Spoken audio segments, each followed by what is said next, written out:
Welcome to Mythos Apothecary, where we break down the science of skin health in a way that's clear, concise, and easy to understand. I'm Tabitha, a holistic esthetician, herbalist, and skin health enthusiast. Today, we're going to explore why everyone's skin seems to be aging so rapidly. Let's dissect a few things that we're doing every day and how they accelerate our skin's aging process. Our goal in each episode is to understand what your skin is doing, why it's doing it, and most importantly, what you can do about it. First, we'll look at a myth we've been taught about our skin, the truth behind the myth, the root cause of the myth, and then I'll give you some actionable steps so you can actually take aging into your own hands.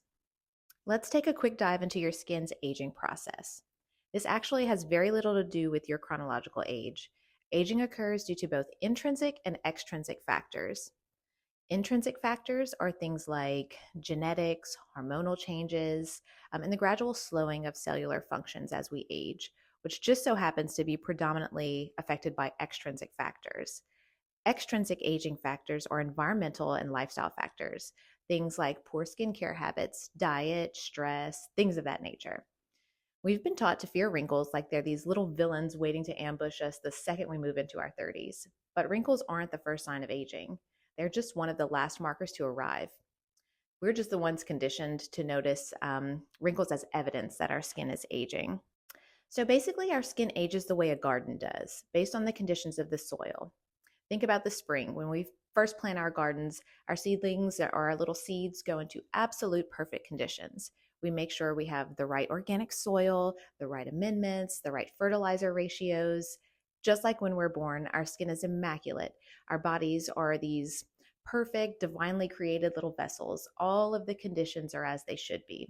But as we age, our internal terrain gets too inflamed, dehydrated, stressed, or exhausted. The collagen or our plants begin to thin out, they wilt, they dry. Over time, they might even die. Well, as time goes on, the same happens to our skin. Our bodies can only tolerate so much abuse before we begin to see the evidence of aging. There are 5 important accelerators of aging that affect the skin. And again, these occur both intrinsically and extrinsically. There are more than 5 factors of aging, of course, but these are the most common, easiest to address, in my opinion, have the biggest impact on our skin's overall health and appearance. I see these over and over in my clients. Honestly, I'm even seeing these aging accelerators popping up in my much younger clients. Um, the good news is they're all fixable. Okay, so the first of the 5 aging accelerators is going to be elevated cortisol levels. Being stressed essentially sends your collagen levels through a paper shredder. If you're in the wellness space of any social media platform, you probably heard of cortisol face and have seen what it can do to a person's appearance. Cortisol is your body's primary stress hormone. It's essential for survival, but when it stays elevated and we experience lots of chronic stress, it becomes one of the most destructive hormones for our skin structure. Here's what cortisol does at the cellular level. Cortisol slows fibroblast activity. Fibroblasts are the cells that produce collagen, elastin, and hyaluronic acid. High cortisol tells your fibroblasts to power down and reduces collagen synthesis. Over time, this leads to a thinner dermis, loss of firmness, earlier fine lines, slower wound healing, which I see a lot when clients come in and say that their acne has been hanging around way longer than usual. So a lot of that I see in my younger clients. Cortisol also increases collagen breakdown by increasing enzymes called matrix metalloproteinases, or MMPs, specifically MMP1, which will literally cut your collagen fibers apart. So being stressed is literally like stepping on the gas pedal for collagen destruction.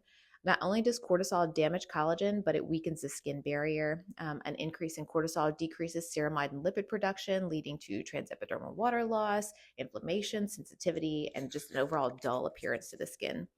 A compromised barrier accelerates aging because chronic microinflammation keeps those MMP enzyme activities high, and cortisol can also spike your blood sugar, leading to glycation. Glycation is a process where excess sugar in the bloodstream binds to the proteins, in our case, collagen and elastin being our biggest concern, and creating stiff, brittle compounds called AGEs, or advanced glycation end products. It literally caramelizes your skin's proteins. So when it forms these AGEs, creates stiff, brittle collagen, leading to loss of elasticity, yellow undertones in the skin, and even a crepey texture. So cortisol hits collagen from every angle, reduces production, increases breakdown, and compromises the environment collagen needs to thrive. So now that we know what cortisol is doing to your skin and how it affects aging, what can we do about it? How can we reduce our cortisol levels and to increase our collagen levels? I told you I'd give you some actionable steps to address each factor, so here we go. This is how we can address cortisol driven collagen loss from both a holistic and a evidence based perspective. The first step would be to regulate cortisol at the source. Initially, I would address diet. Diet's going to be hard for some people, but blood sugar stability really is the fastest way to regulate your cortisol levels.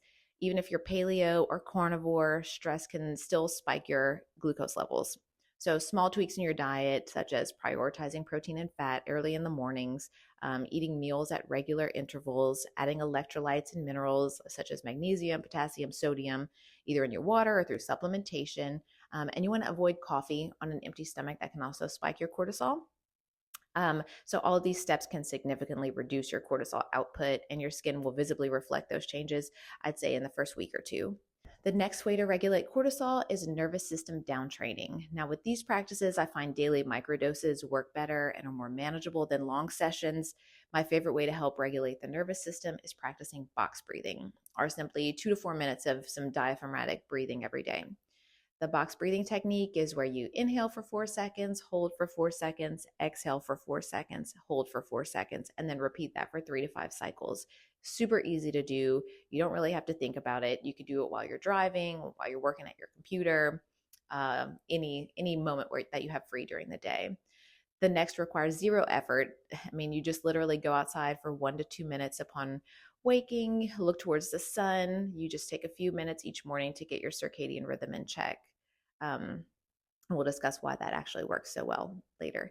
Next would be walking after meals. This is a two-pronged solution because it regulates both cortisol and blood sugar levels. Introducing a 10-minute nighttime wind down routine is another good way to regulate your nervous system and reduce cortisol levels. You can have this be as simple or as elaborate as you want. I use a sleep balm that I make. I rub it on my sleep. It helps me fall asleep, helps me stay asleep, say a few prayers, do my box breaths, close my eyes at the end of the night, and I'm done. These solutions all reduce cortisol by improving your heart rate variability and your vagal tone. And that brings us to my absolute favorite way to reduce cortisol, and that is sleep optimization. If you know me, you know I love sleep. I believe sleep is the absolute best thing that you can do for your skin and overall health in general. With a healthy circadian rhythm, cortisol naturally peaks in the morning, then kind of levels out throughout the day unless your sleep is disrupted. Then we're going to throw that into a meat grinder, basically. Chronic stress, you'll see the opposite of this trend. Cortisol peaks at night, which, like we learned, will destroy collagen, increases inflammation in the body, and blocks melatonin production. So you want to support your body's natural production of melatonin and do not supplement. Melatonin is going to be a powerful collagen preserver. You want to skip screens an hour before bed, sleep in a cool, dark environment, sip on some tart cherry juice if you really want a melatonin boost. You can supplement with glycine or magnesium glycinate. All help reduce cortisol and get your circadian rhythm in check. Cortisol is going to be the number one internal driver of premature collagen loss. It shuts down fibroblasts, accelerates collagen production, disrupts the barrier function, and increases glycation.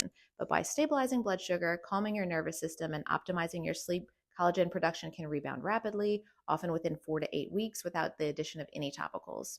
Check the description box below for a list of topicals to accelerate this process and for added skin health benefits.